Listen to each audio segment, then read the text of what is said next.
Well, good evening, everyone. So glad you could join us here for another Christianity in the Hot Seat session. I hope you've been enjoying these. This is a little bit of a new experiment, obviously, with COVID-19 and the lockdown and all of that. I normally teach in front of audiences. I've not done a lot of immediate live video before.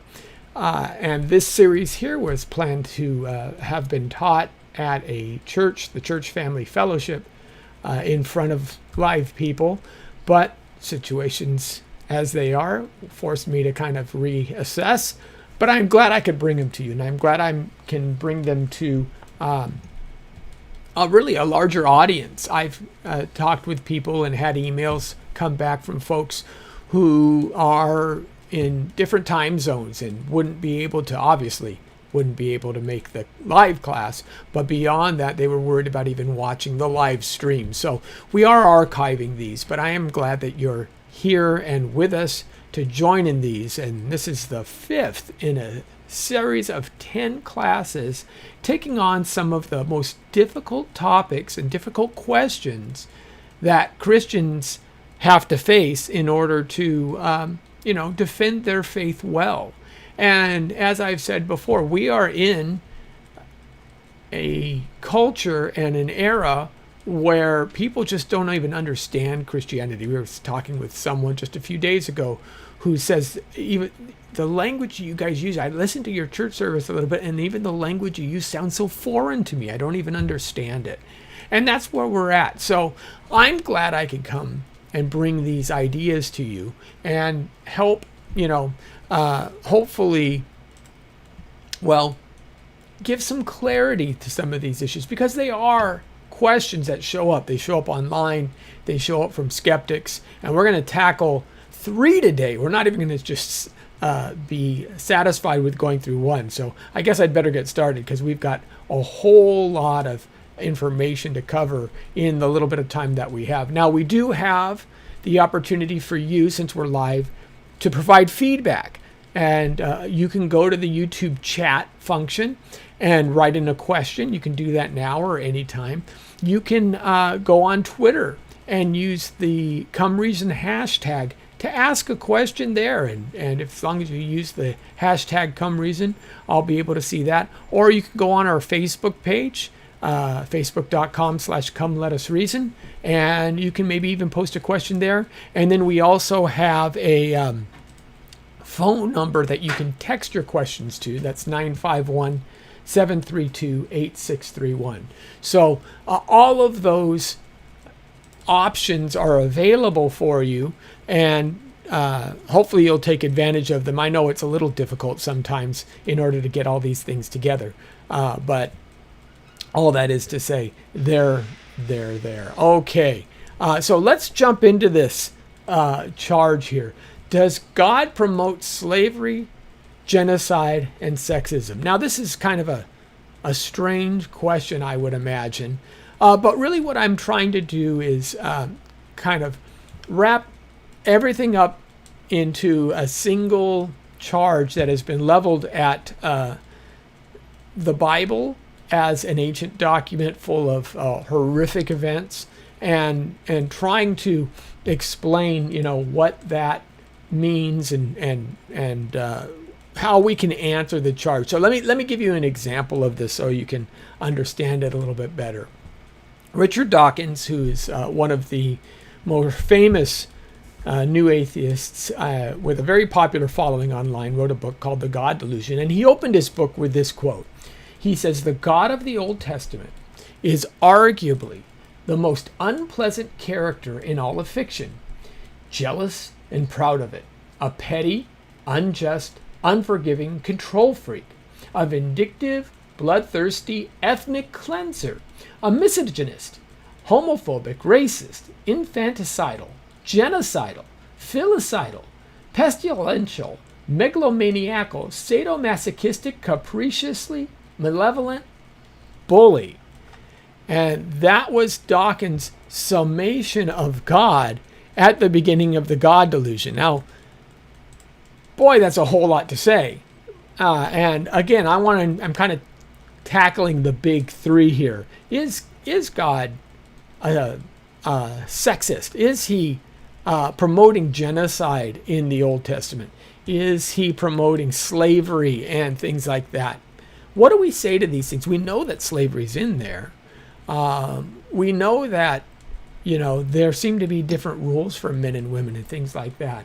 So how do we understand this kind of thing? Well, I think the important thing for us to do first and foremost is to get some clarity before we start.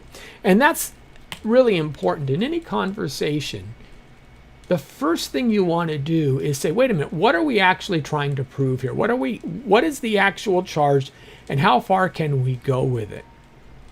Now, if we're discussing God's character or what the Bible is promoting, does that mean that there would be no bad actions perpetrated by God's people?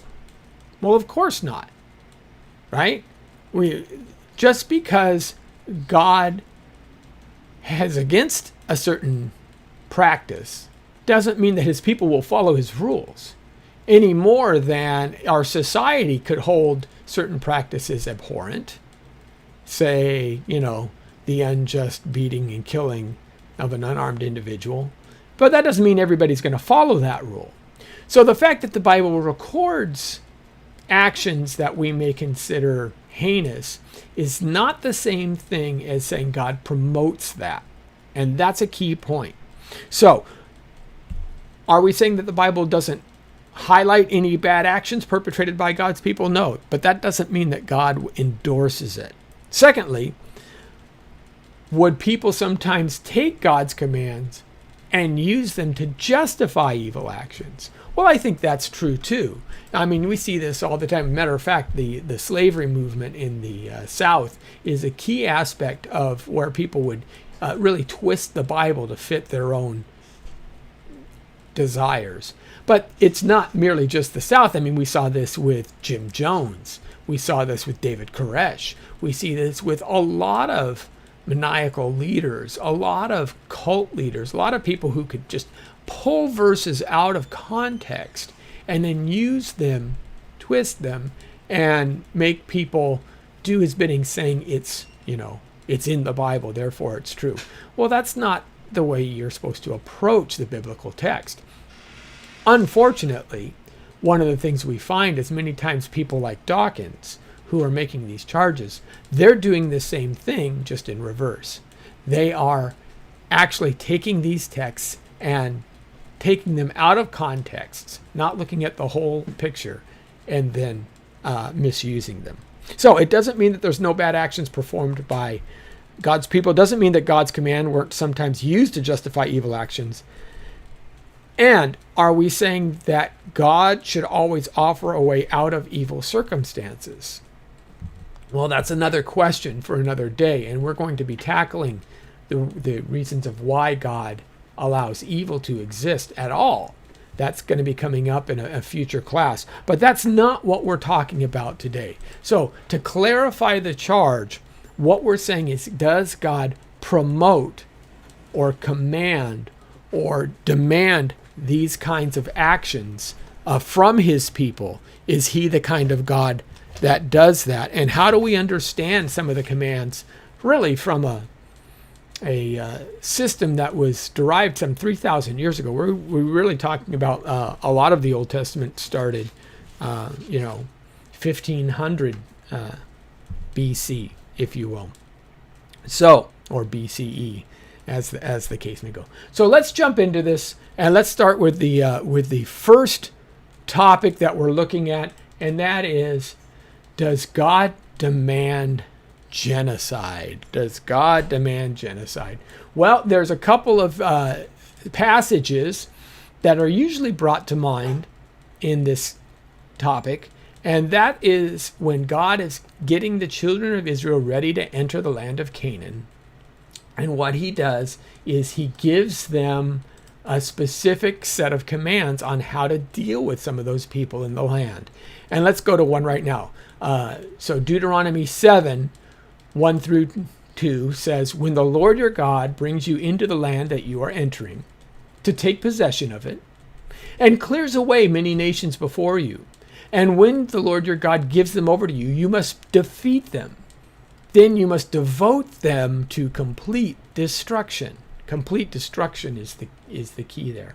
And it goes on in Deuteronomy 20, similarly. But in the cities of these people that the Lord your God is giving you for an inheritance, you shall save alive nothing that breathes, but you shall devote them to the complete destruction.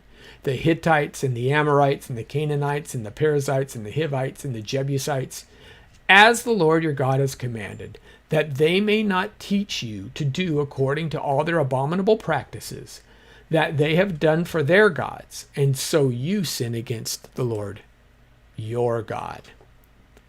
Okay, well that's a whole lot of stuff. It seems to me that God is making a pretty stiff statement. He wants the Israelites to wipe out the inhabitants of the land. He wants them to be a zero factor in the young nation going forward. I think that's fairly understandable. Now, why would God command such things? Well, there's two pieces that you have to understand in this. First of all, again, as I said, there's about a 3,000-year history that we're reading into. And we think of modern standards of warfare and things like that, which is much different than ancient standards of warfare. Also, culture and language plays a big part in this, and the use of hyperbolic language is key in many of these aspects, and I'm going to touch on that in a minute. But secondly, the question is, we have to look at other texts to understand what all of this means. When God says that they may not teach you to do according to all of their abominable practices that they have done for their gods, what is he talking about? What does that mean? It leads me to ask my question, just how wicked is wicked? Now, that may seem like a strange question, but it's really an important point. And I find it fascinating that we're living in a time today where mercy seems to be in very rare supply. I mean, look at it. We just saw an ad or a person who tweeted to, I think, Domino's Pizza back in 2012 and gave them a compliment, and who 8 years later joined the Trump administration, and that person is now being vilified and tried to be canceled because 12 years ago, but before she even had any of these kind of political aspirations, she was still in college. She made one tweet to Domino's, and now they're supposed to hang Domino's up on it. It seems to me that if you kind of follow what's going on in a lot of the world, if you make one mistake today, if you make one mistake 30 years ago, heck, you're considered, just, wipe them out. They don't deserve to be heard, things like that. So I find that fascinating, coming from the same people who are saying, well, why would God do all these evil things? But let's look at the context of what's going on, because I ask the question again, how wicked is wicked? Because there is a point where you have to say this person or this culture may be irredeemable, may be irredeemably sick, and they can pose a danger to themselves. They can pose a danger to those around them. The image that you're seeing here, by the way, that is an image of skulls that were unearthed from the Aztecs in Central America. It is estimated that the Aztecs had so much human sacrifice in their religious practices that over 100 years, they might have slaughtered up to 80,000 people. Now, where did they get all these people? Well, they got them from other tribes that they, captured and took captive, or young slaves or things like that they had as well. But wow, This is the kind of evil that we see lurking in man. But it's interesting that even here, God did show restraint. In Genesis 15, for example, when he was giving the land to Abraham as a promise, he had made a point to say that the iniquity of the Amorites is not yet full. In other words, I'm not going to give you the land yet because I want to still give them a chance to repent, to return. That was his point. Matter of fact, also in Genesis 18 and 19, when you read the conversation that goes on between the Lord and Lot regarding Sodom, if you remember the story, what was going to happen in Sodom was God was going to wipe it out. Sodom and Gomorrah had become too evil, and God says, I have to pull the plug. And Lot pushes back. Abraham pushes back because he knows Lot is living in Sodom, right? And he cares about his nephew. And he pushes back and he says, well, would you do it if there were 50 righteous men still in Sodom? And the Lord says, no, I wouldn't. Well, how about 40? Would you do it if there were 40? No, I wouldn't. Well, would you take 30? How's 20, right? 15, 10. And God even said, if there are even 10 found righteous in Sodom, I won't destroy the city. Now, my personal feeling is that God wouldn't destroy the city even if there was one righteous person left in Sodom. Because the angels go to Sodom in the next chapter and they tell Lot, we have to get you out of here. And they literally have to grab him and pull him out of the city before the city can be destroyed. So they do remove the righteous prior to the destruction of Sodom. But notice the heart here is that there is care for those who are righteous, but there's a justifiable understanding that the wickedness has a time limit. There's an expiration date. God will only tolerate wickedness for so long. And that's important to understand because evil can be enticing. There's a reason for this. Evil is, of course, a corruption of the good. And like anything that's corrosive, it eats away at us. But beyond merely just a corruption, we have to understand that evil can become persuasive. When you see people do evil acts, evil can be, let's face it, evil is tempting because sometimes it can be fun. Or you can get your way. You don't have to listen to somebody else. And if somebody can persuade you, hey, man, it's the easy route, right? Just steal the stuff. Hey, it's, don't let those people talk to you that way, bash them down, smack them on the head, whatever the case may be. Don't let, hey, take whatever you want. Yeah, show your force over somebody. It can be persuasive and people can be easily drawn into evil. But not only can it be persuasive, it can be addictive. And that's the other key fact. Remember what God said in Deuteronomy 20. I don't want you to learn the ways of these guys because they're evil. They're hideously evil. They are a cancer that needs to be dealt with. Now, I make that statement, but what do I mean by that? Well, let's take a look at some of the kind of key players in the Canaanite worship, if you will. So the first one we want to look at is the primary god Baal Hadad. Baal Hadad. This is him right here. And he is Baal Hadad, or Baal, if you will, or Lord. And now he enters the Canaanite myth in heated competition with Asherah, who is a female deity, and her children by the god El. Now, the word El just means God in Semitic languages. So it's a generic word for God.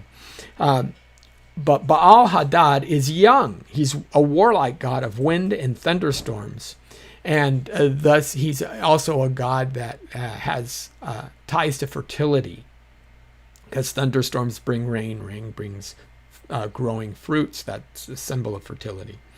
Unlike the father figure El, he's not judicious, and he frequently figures into situations where he must be saved. He's kind of a ready, fire, aim kind of guy. He just gets into trouble, gets into issues because he's too spontaneous and too careless in his actions. In this respect, the scholars tell us, he's a significant parallel to Tammuz among the Mesopotamians, or Dumuzi, which will prove to be of significance, they say later on. Also, Baal-Haddan has a hideous attribute of devouring his own children, consistent with the infanticide practices of several Semitic patron gods. And we'll talk about a sub-god in just a moment. But this is who we say is Baal. Initially, Baal and Anat are member of El's court. They're underlings to El. But Baal attacks El by surprise and castrates him, assuming the power of his fertility. In effect, Baal becomes the central intermediary of paternal cosmic order.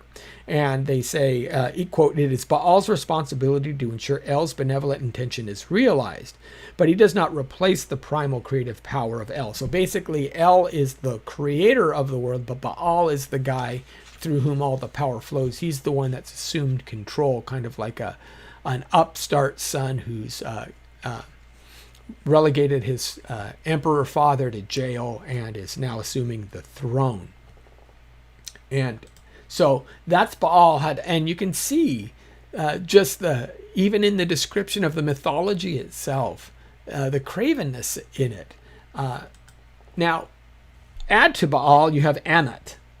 And Anat is a female god who, again, was a member of El's court, but she rises to prominence in this revolt herself. And it says here that Anat kills the people living in the valleys, in the cities, on the seashore, and in the land of the sunrise, until the cut-off heads of the soldiers were reaching up to her belt, and she was wading up to her waist in blood. Anat is therefore a goddess of war. Violently she smites and gloats. Anat cuts them down and gazes. Her liver exults in mirth, for she plunges her knees in the blood of the soldiers, her loins in the gore of warriors, till she has had her fill of the slaughtering in the house, of cleaving among the tables. After which she, as the progenitress of nations, washes her hands of the blood of the slain in the dew and the rain, supplied to her by her brother Baal. Now they go on to say that Anat was fertilized in order to conceive by the blood of men rather than by semen, because her worship dated supposedly back to the Neolithic, where they understood blood as the only substance that could transmit life.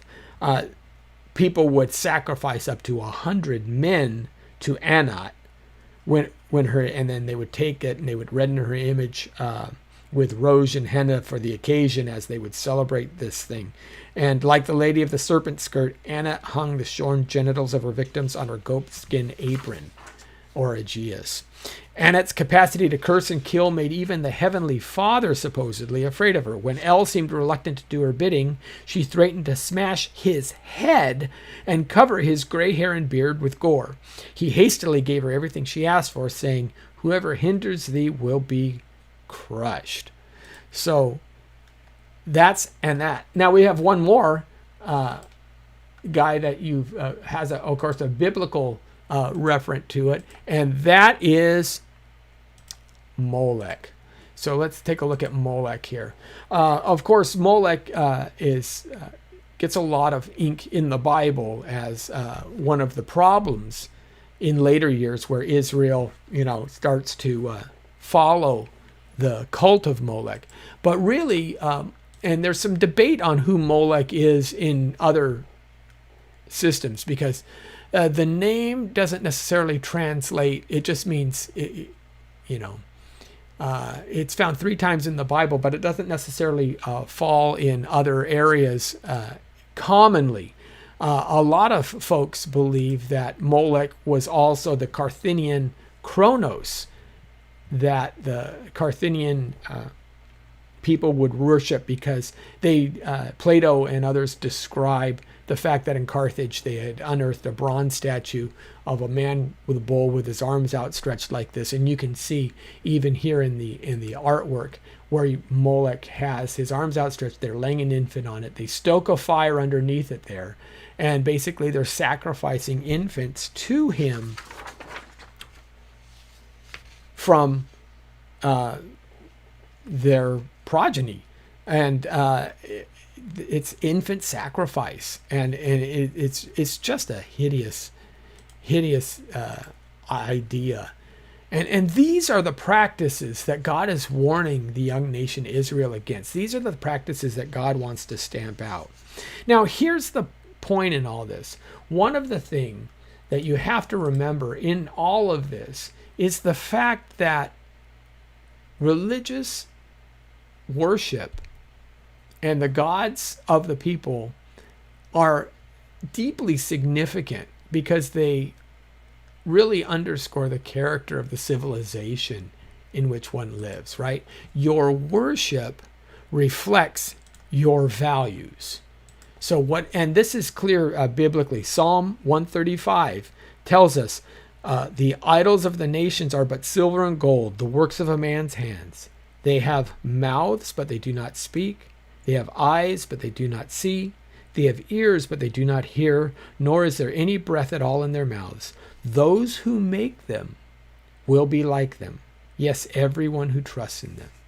And we've seen this as well. Whatever you were, if you worship money and power, you tend to be more warlike, right? More power at all costs. If that's your goal, if you're, look at the Greeks. Look at how they behaved. Look at the gods of the Greeks and how it reflects upon them, right? The Greek gods are just simply, you see them in trysts all the time.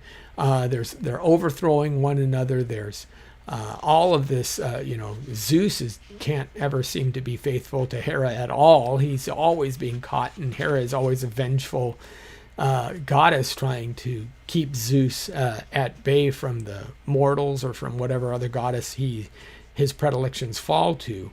But you see these things over and over where what really is happening is these religious exercises are simply an extension of the values that the people themselves hold. And the people of this age were deeply, deeply wicked.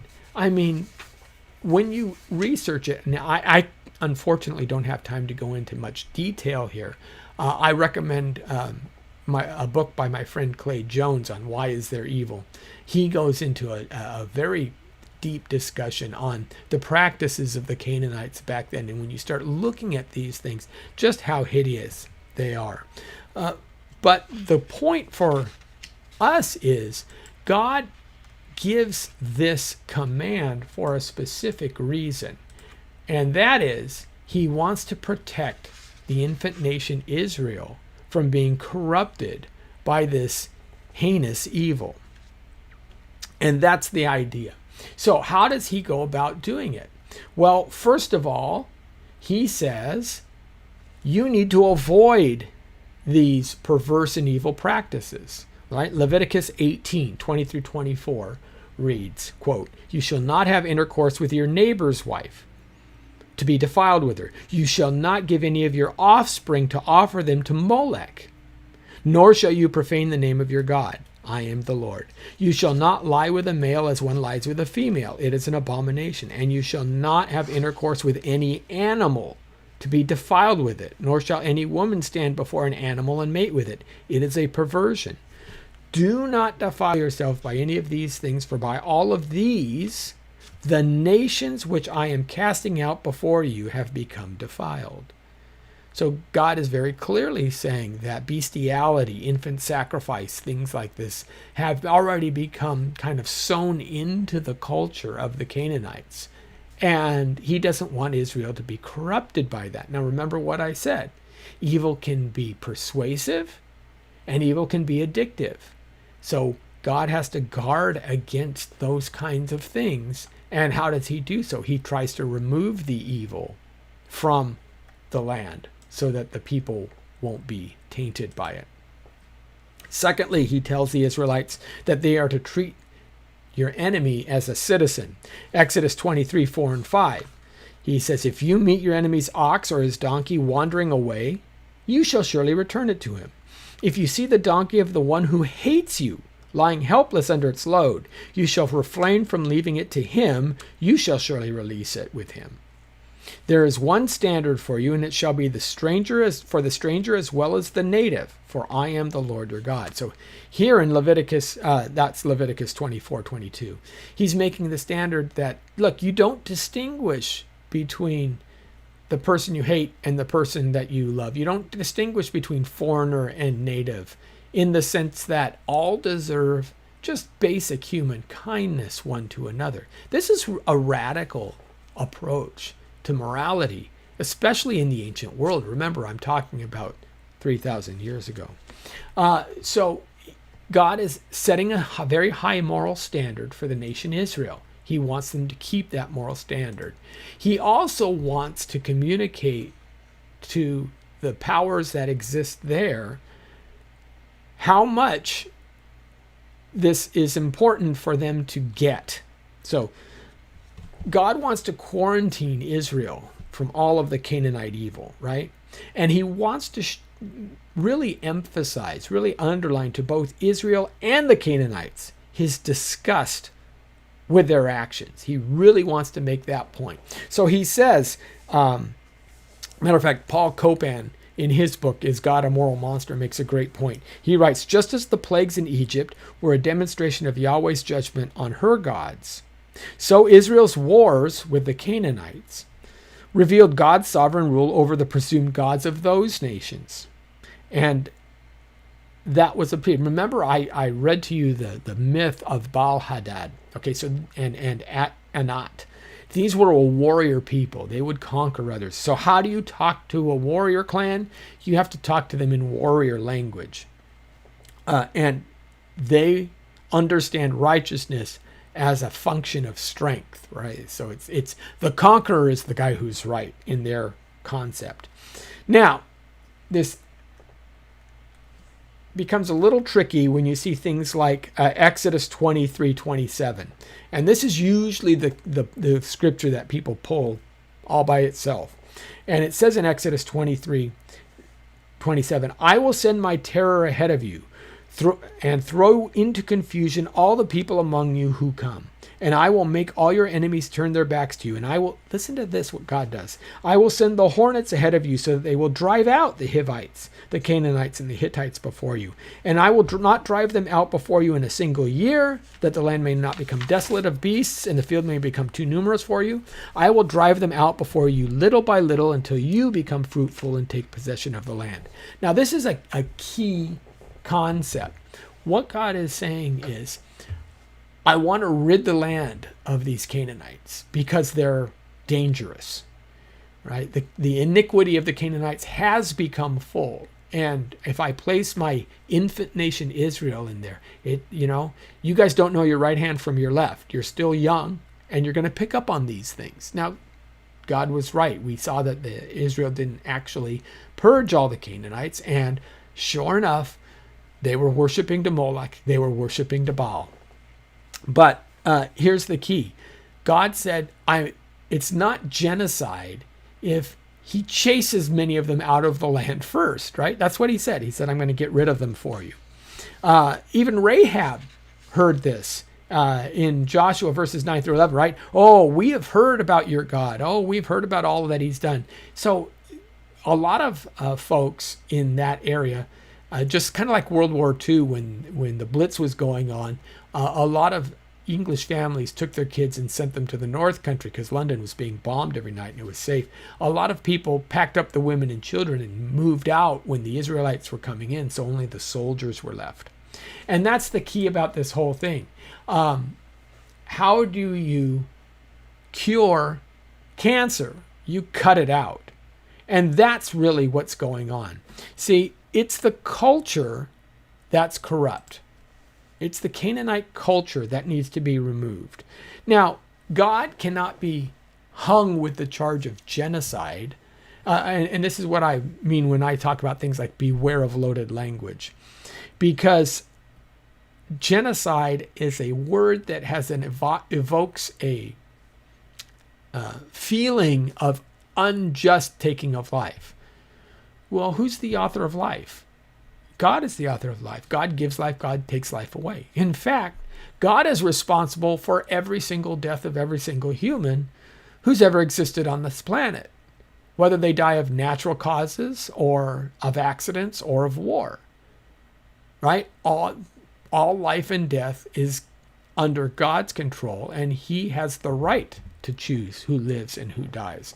So it's not genocide to say God is trying to wipe out a people. That you're implying that there's something unjust there, any more than it is wrong to say that the kid who built the Tinker Toys can then just he's not allowed to knock them down because you appreciate them more. That doesn't make sense. But realize that this is a very specific case because God had a very specific plan. He had given the Canaanites a long time. There was still rampant evil in the land that needed to be punished. And Israel was going to be a nation in a specific time, in a specific place, that will provide salvation to the descendants of the Canaanites as well as to all people. And that's the key. It was imperative to go and cripple the Canaanite religious structures enough so that they wouldn't overtake the true worship in God. Now, sometimes, like I said, that they did use loaded language. They did use hyperbole as they were talking to warriors. So, they say, well, yeah, if you've ever talked with sports fans, many times you get this idea where they say something to the effect of, oh, we killed those guys. We slaughtered them. Oh, it was great. Oh, really? Yeah. What was the score? 6-3. Well, I don't know that that's actually a slaughter. Some of this language kind of seeps through in the Old Testament. How do I know this? Well, if you look at Joshua 10, verse 40, it says, Joshua struck all the land, the hill country and the Negev, and the lowlands and the slopes of all their kings. He left no survivor, but he utterly destroyed all who breathed, just as the Lord, the God of Israel, had commanded. Oh, wow. Killed everybody. Yeah, then you flip over to Judges chapter 1, very next book of the Bible. It says, Then the sons of Judah's in the low country, fought against Jerusalem and captured it and struck it with the edge of the sword and set the city on fire. Afterwards, the sons of Judah went down to fight against the Canaanites living in the hill country and in the Negev and in the lowland. Wait a minute. How can that be? I thought Joshua wiped them all out. Well, you see this idea. These ideas are linked to the concept of we killed them, and it's a warrior type language to express God's complete victory. But obviously there's actual Canaanites still living. So does God command genocide? No, the term genocide, again, is really an emotional word that really doesn't fit in a 3,000-year-old context. It's linked to things like, Hitler's extermination of the Jews or trying to wipe out a specific race of people because of a bias. But does God punish nations and cultures for their wickedness? Absolutely, I think he does. And that's the key point about the whole thing. So, does God command genocide? I don't think you can make a good case about that. How about the next question? Does God command slavery? Now, this is a little bit more interesting in some respects because slavery is talked about quite a bit in the Bible, and we want to examine that. So, the concept of slavery in ancient Israel, just as in many other ancient Near Eastern cultures, first of all, you have to understand it's very different than what we are talking about when we're talking about American-style slavery in the antebellum South. It's a whole different thing because much of the world has had slavery practiced for most of its existence, okay? But the term was much broader then, as a king's subjects were sometimes referred to as his slaves. And so the term slave was much more loosely used as someone who is subservient to a lord or a king. Slaves were understood, though, and this is key, to be human beings instead of mere chattel. So, for example, they could own land. Something that was illegal in the modern West, but they were something different. Now, let me explain why slavery was so prevalent back in the ancient world. Well, there's four main drivers of slavery that we see today. The first is wartime capture. So if you fight against an enemy and you win, what do you do with these guys? You have three choices, it seems to me. You can either A, wipe them all out, which is what we talked about in the genocide piece, right? And you can only do that for so long, and that's not what Israel did or was commanded to do for all their enemies. It was just a very specific point in time as they were entering the land. So you can wipe them all out. You can let them all go, which probably isn't a good idea because then the army reforms and they'll attack you again. Or number three, you can take them prisoner and take them as slaves. It's not like they had sophisticated prison facilities back in those days. You had to put them into a servant role. And we saw that again when the Gershonites came in, right, and tricked Joshua. Remember, they pretended they were from a far land and they made him sign a pact. And he said, okay, you guys are going to be our servants because you tricked us in all this whole thing. So wartime capture there's really, like I said, only three choices. You either kill them all, you let them all go so that they'll attack you again, or they become your servants. That's one driver for ancient slavery. The second is indentured servitude. And that's just simply a reflection of how the economies worked back then. There was no federal court for bankruptcy. There was no poorhouse. There was nothing like that existed. If you owed a debt to someone, you can't pay it. Well, then he says, well, you're going to have to work it off. You're going to have to work for it. Most slave situations were not primarily due to a person being taken against his will, but because poor people either sold themselves or their children into slavery. It was designed to pay a debt to a debtor, but once the debt was paid, the person was free. And a slave could buy his own freedom from the profits of selling his property or things like that. So that's another reason. Poor people, many people weren't even guaranteed to eat one meal a day. And to be a slave in the house of a rich man, that may be, something that at least I can get fed with, or at least my children will have some kind of life rather than having them starve to death. Which leads us to our third driver of slavery, voluntary allegiance and protection. So many people would become bond slaves in the master's household because the situation was simply better for the slave. They were guaranteed 3 meals a day. They were guaranteed a roof over their head. They didn't have to worry about these things because their master had many people in his charge. You basically had a standing army that would protect you as opposed to being, left alone where robbers and others could come and pillage what you have, or enemies from Abraham was able to muster an army of 315 men just himself. Add to this the taxes from different ruling governments, the protection from raiding parties, like I said, the expense of buying tools and how to accomplish tax. Living in a large organization could be a real big benefit. And that's why the feudal system in the Middle Ages, the serfs kind of arose. And this is really a lot of what we're talking about from ancient slavery. It's a lot like serfdom in that aspect. So you see these kinds of pieces that people had. This was what the Bible talks about when it means slavery. It's really an economic system. It's an ancient economic system. It's crude. We've developed better than that now, but it worked for what they had. It was appropriate for that day.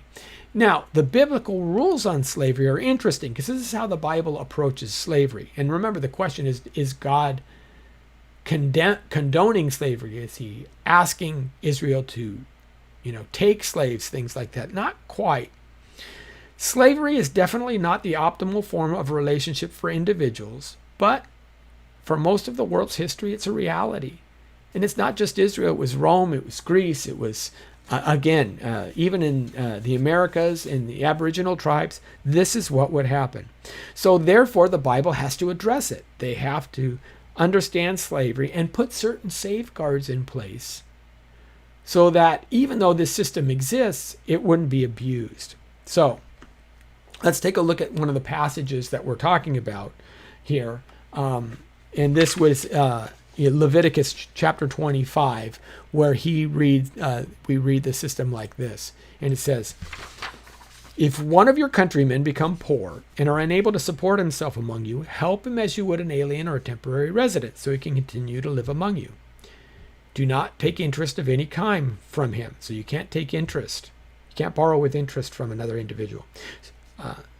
But fear your God so that your countrymen may continue to live among you. You must not lend him money at interest or sell him food at a profit. I am the Lord your God who brought you out of Egypt to give you the land of Canaan and to be your God. If one of your countrymen becomes poor among you and sells himself to you, this is the slavery issue. Do not make him work as a slave. He is to be treated as a hired worker or a temporary resident among you. He is to work for you until the year of Jubilee. Then he and his children are to be released, and he will go back to his own clan and to the property of his forefathers. Because the Israelites are my servants, whom I brought out of Egypt, they must not be sold as slaves. Do not rule over them ruthlessly, but fear your God. So there's Leviticus 25. There's kind of some of the rules for slavery when you're talking about indentured servitude. We recognize it as a reality. It was to provide protection from the poor. And this is what Leviticus says in the passage. You can see it right there. Becomes poor and sells himself to you. But notice that slaves were recognized as human beings first, not chattel. This is one of the most hideous aspects of American slavery, was the fact that they treated these people as inanimate objects, that they would break up families, that they would sell children off, that the fathers would be removed. There's a level of wickedness there that goes well beyond just the idea of compelling a person to do work. It was truly, and later examinations of this have shown that this is one of the reasons why it's been so hard for African Americans to rebound and integrate in some ways, because breaking up a family structures endemically like this is like one of the worst things that you can do to any race or culture or civilization, and it just breaks them completely down. But that's not the way the Bible says we should treat people. Verse 40, as I read, said he's to be treated as a hired worker or as a temporary resident among you. Now, Job, when he was being questioned by God, if you remember, he said, quote, in Job 31, if I have despised the claim of my male or female slaves when they filed a complaint against me, what then could I do when God arises? And when he calls me to account, what will I answer him? Did not he who made me in the womb make him, that is the slave, and the same one fashioned us in the womb? So here is another example in the ancient text of the Bible where Job is saying he's a human being, I'm a human being, God made us both the same way. Even foreign slaves had rights. Deuteronomy 23 says, if a slave escapes, you shall not hand over to his master a slave who has escaped from his master to you. He shall live with you in your midst, in the place where he shall choose, in one of your towns where it pleases him. You shall not mistreat him. So there you go. Again, they're treated as human beings. They're not for chattel. And it was really a temporary peace. It wasn't what God had desired, right? Just as when Jesus was being questioned by the Pharisees and the Sadducees, Jesus says, Moses allowed you to divorce, but that's not what God had in mind. He knew because of the hardness of the heart you're going to divorce, so he allowed it. He didn't command it. That's a big difference. And the Sadducees were wrong in saying that they thought God commanded divorce. That's Luke chapter 20. But here the same thing holds true. Slavery was temporary. It had a specific time of service. And afterwards, the Jewish person could go 3 on the year of Jubilee, right? That's the 50th year. So you were guaranteed not to be a slave any more than 49 years, often many times less than that if the year of Jubilee was coming up. Hebrew slaves were only to be held for 7 years. So if you're a slave in the land, you can only be held 7 years and then let go. But all slaves were to go free after 50 years. And as an owner, you couldn't cook the books. Now, one of the problems in those days was charging exorbitant prices so that you would get more people to be slaves, and they would have to be indebted to their masters forever. Remember the story of Jacob and Laban, right? How Laban keeps changing the deal, and Jacob has to send another 7 years. Oh, you meant Rachel? I thought you meant Leah. Oh, doggone it. Well, it's going to cost you another 7 years for this. That kind of thing happened all the time. Now, God specifically declared this idea null and void. And according to anthropologist Dexter Callender, and I think he makes a good point here, he says, overall, he says the Hebrew Bible, quote, refers regularly to people generally as servants of the God on one hand, yet attempts to restrict the possibility of chattel slavery on the other. With regard to both, to the understanding of the people generally as slaves or servants of the gods, and the limited role of chattel slavery, ancient Israel appears to have been similar to other ancient Near Eastern societies, but very different from classical Greek and imperial Roman societies. Yet, the Hebrew Bible also articulates an opposition, unusual in antiquity, to various forms of servitude, one that appears rooted in Israel's formative deliverance from the bondage in Egypt, the basis of its own distinctive social identity. So what Dexter Callender is saying, Israel had a kind of a quirky understanding. Its slavery wasn't as deep or as bad as the Greeks or Romans, but even the neighbors of Israel didn't go as far or practice as much leniency as Israel did. The admonitions are targeted, you'll notice, on all of these rules, to the slave owners, not to the slaves themselves. In other words, slavery in this day was inevitable, so let's make sure that there was specific protections in place to keep any abuse to a minimum. So does God command slavery? No. He understood that slavery is part of the human condition. It's what people do, unfortunately. And like I said, it doesn't take you any type of research to find out that across all cultures, slavery has been part of human existence. It's just the evil that is within us. But God says, okay, first of all, we can't just stop slavery. You can't just quit cold turkey. In Rome, there was, I think, 70% of the population were slaves. What would they do? They'd all starve to death. You can't just say, ollie, oxen free, now go on your way. Nobody owned land. Nobody could practice a trade on their own. How could they wouldn't have any way to set up a shop. It would have been chaos, though. The entire civilization would collapse and it would result in massive death. So what do? You set up protections, you set up provisions, and you slowly choke out the idea of slavery by allowing the culture to adopt these standards, refine them, until slavery becomes a thing of the past, which is exactly what happened. Okay, in the time we have left, and I know it's fleeting quickly, let's take on the third question. And I'm sorry if I'm flying through these a little bit, but goodness, you could spend an hour on each one of these, and I didn't want to take too much time. But to give you at least a feel for the answers that could come on. So let's look at this question here.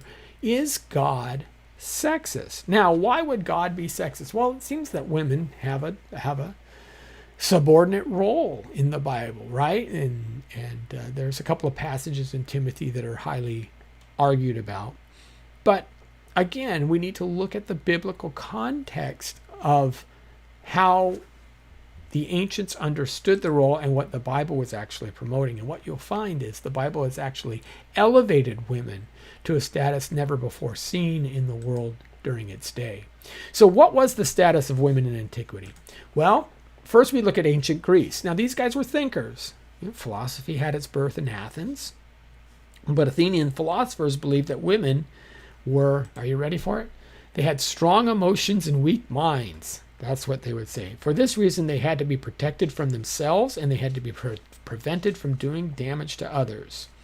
So that was their thought of Plato and others. By the way, Plato and Aristotle both felt that people were, there were certain people who were just born to be slaves. And Aristotle jumps into his books just right off in chapter 1 saying that, yeah, there are just certain people who are meant to be slaves and there's no way to get around it. That's just all they're fit for, so let's let them be. In a similar way, they believed that women had these problems, you wouldn't want them to vote, things like that. Athenians divided all women into basically two groups. They were wives and potential wives first, and all others in the second. It was almost impossible, by the way, to move. And the all others, those were the women just for pleasure. You see the idea there. Or the old women who would just maybe be servants. So you have wives and potential wives, and everybody else was their subdivision. And the law allowed a man to kill on the spot any man caught having sex with his wife, mother, daughter, sister, or concubines, all of his women. So basically, women were almost no better than a slave in ancient Greece. They were basically property. They were understood as such, and the man could protect them the way you would see him going after anything else that was his in terms of property. Now, ancient Rome was a little different in this. The family was actually held in a much higher regard in Roman cultures. In Greece, wives were breeding machines, but Rome thought that the family unit had substance, and the wife was, of course, a significant member of the family unit. Adultery, though, in Rome, as everywhere else, still was if a woman is cheating on her husband. It wasn't the man who commits adultery per se. He can commit adultery if another man finds him with his wife. But if you go to the temple prostitutes for something like that, well, that was perfectly respectable. So a man can have sex as he desires, but a wife would never be able to do so. Now, women were, again, still deemed inferior.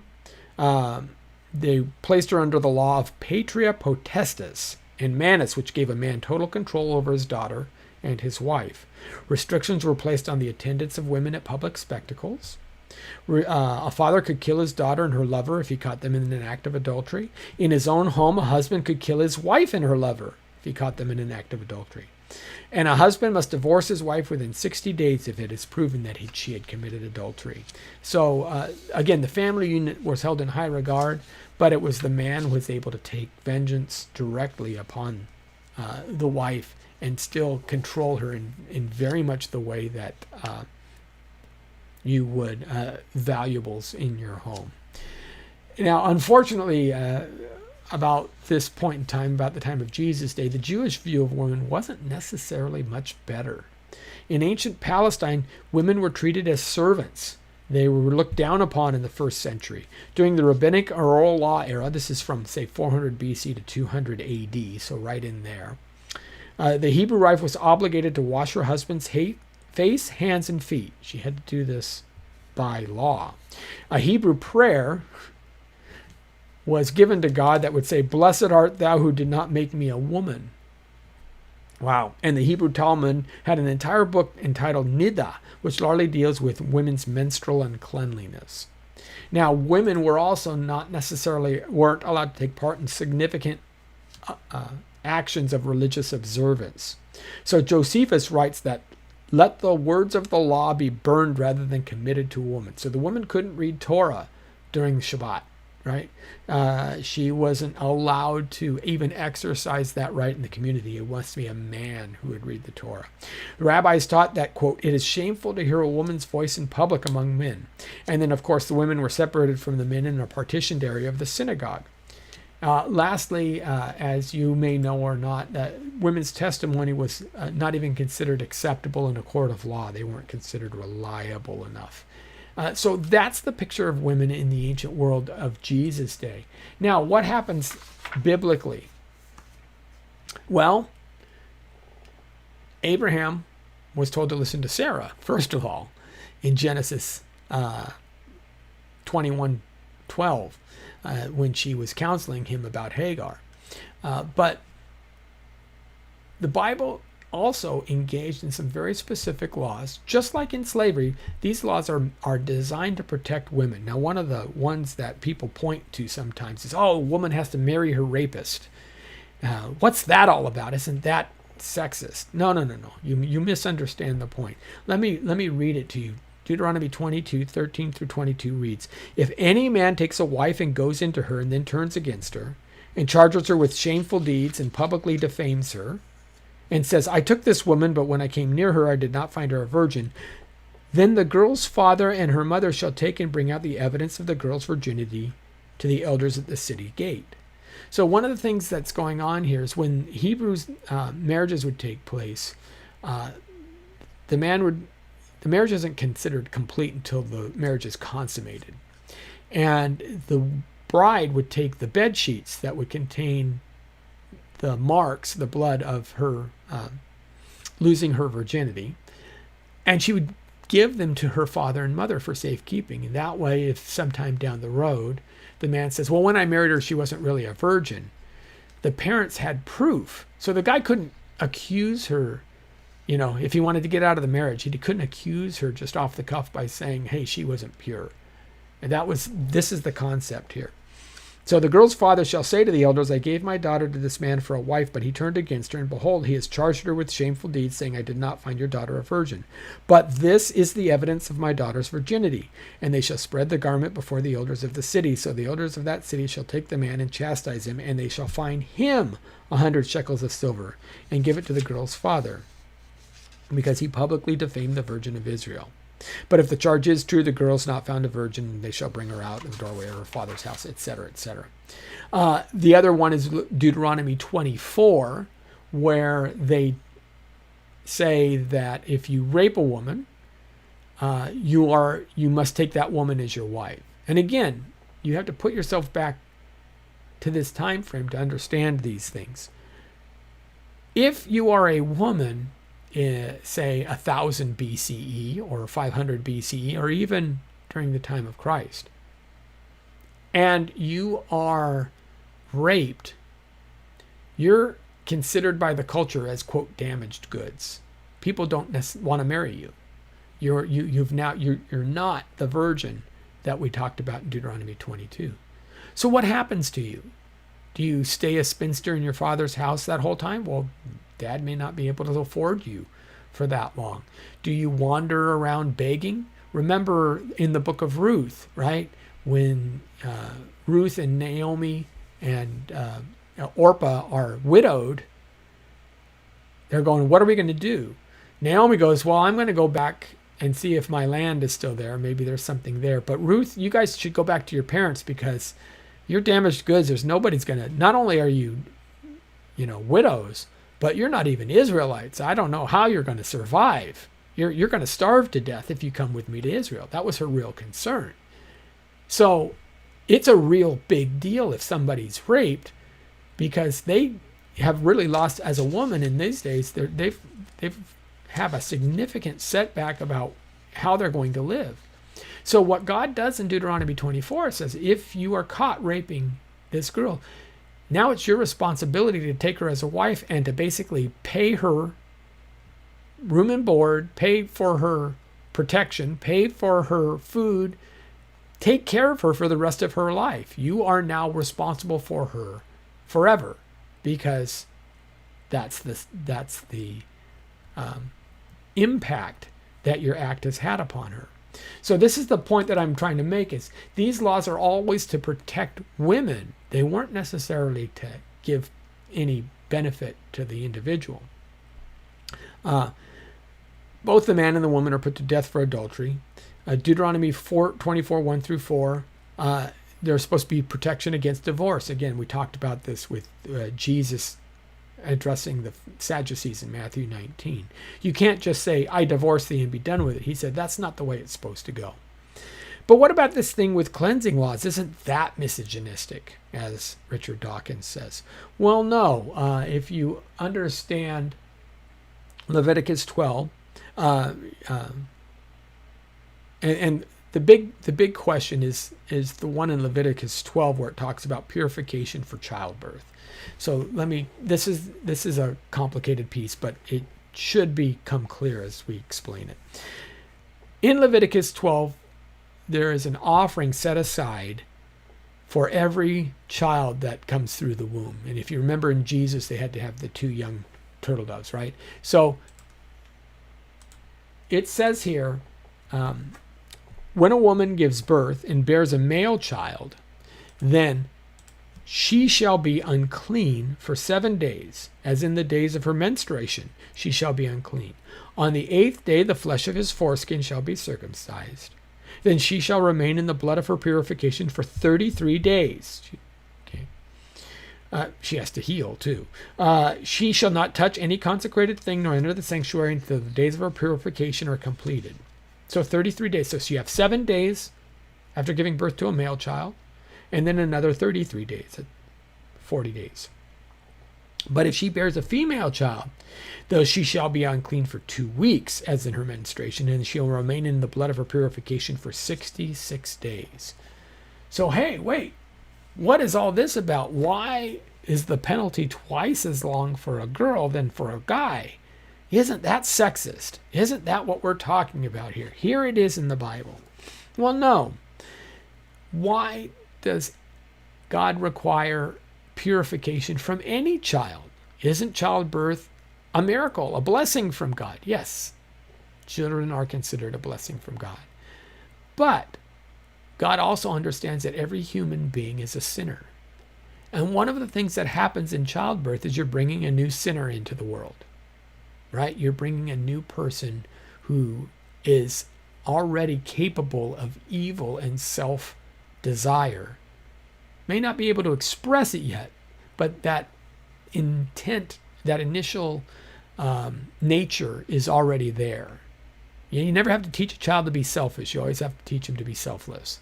So here God is making a point. This is one of the things that he's trying to say, and this is one of the concepts where we come up with the idea of original sin, is that when you are born, you're already in debt. You're already needing to find some kind of forgiveness of God.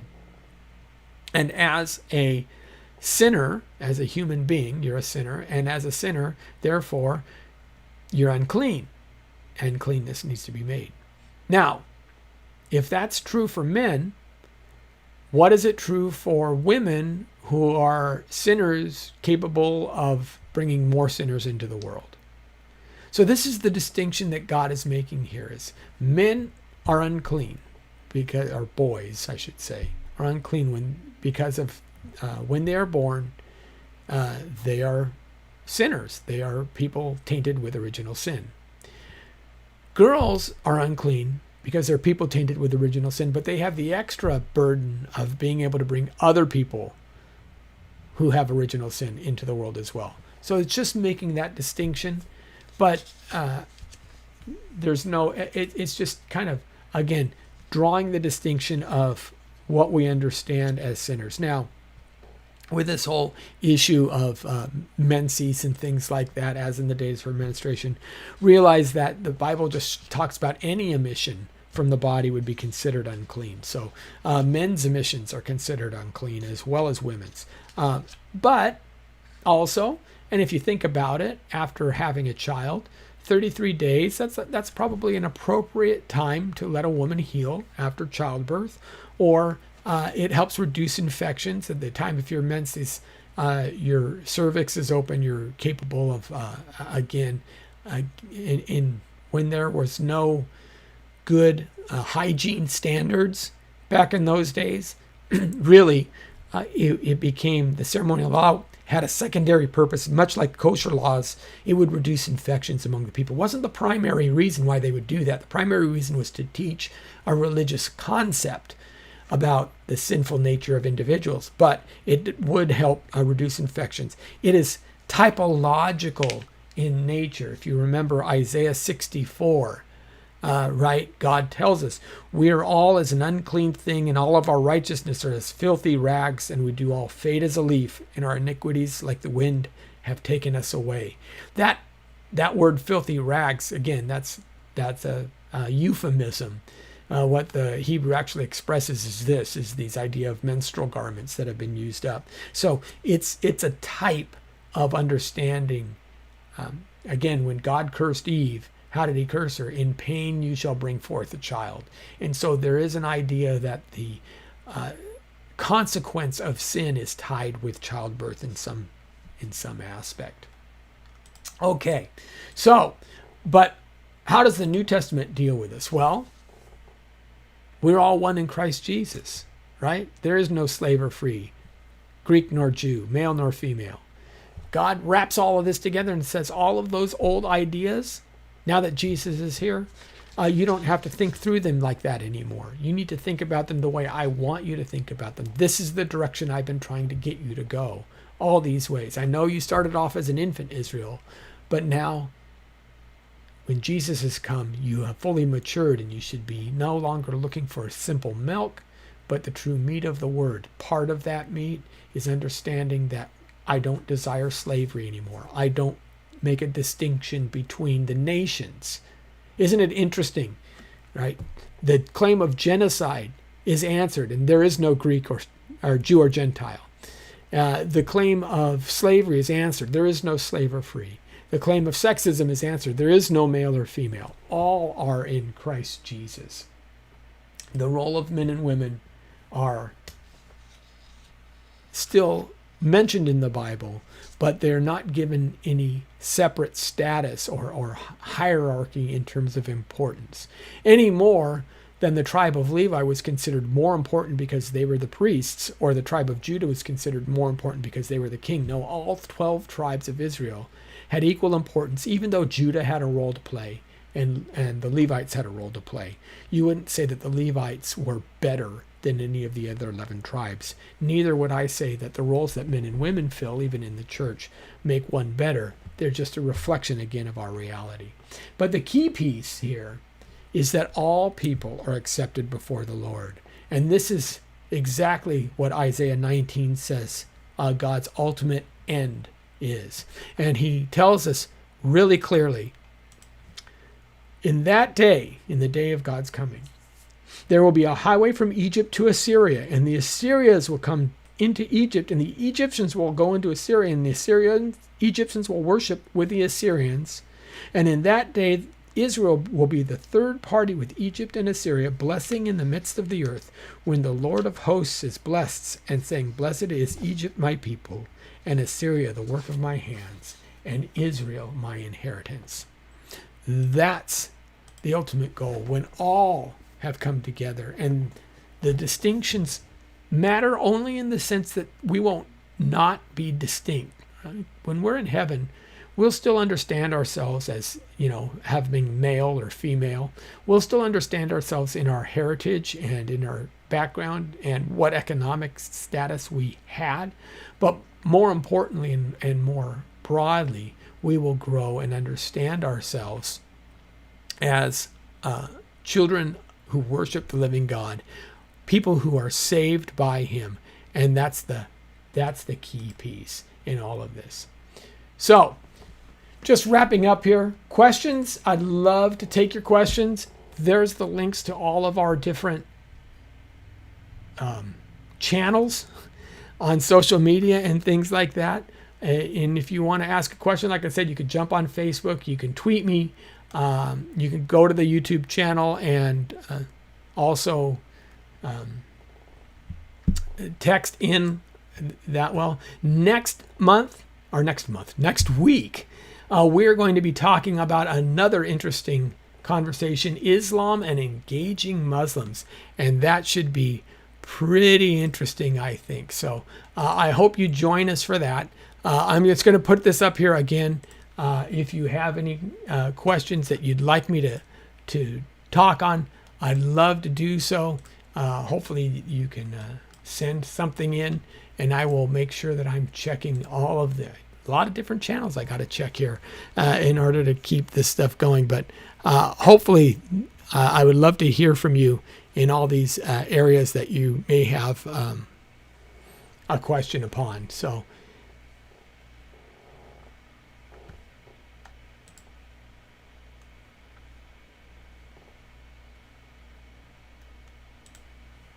okay.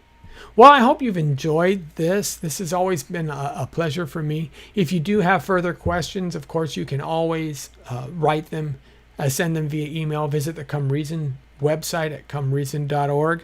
As I had said before, that will always, and please, if you're just stumbling on to watch this right now, one of the things that you really do want to do is to go to comereason.org/dare to defend and sign up. There's a little sign up form underneath the list of classes, and that will give you access to some of these past lessons that are no longer directly accessible on the YouTube channel. We've done 5 of these to date, so we're halfway through, and we actually did one pre-launch as well.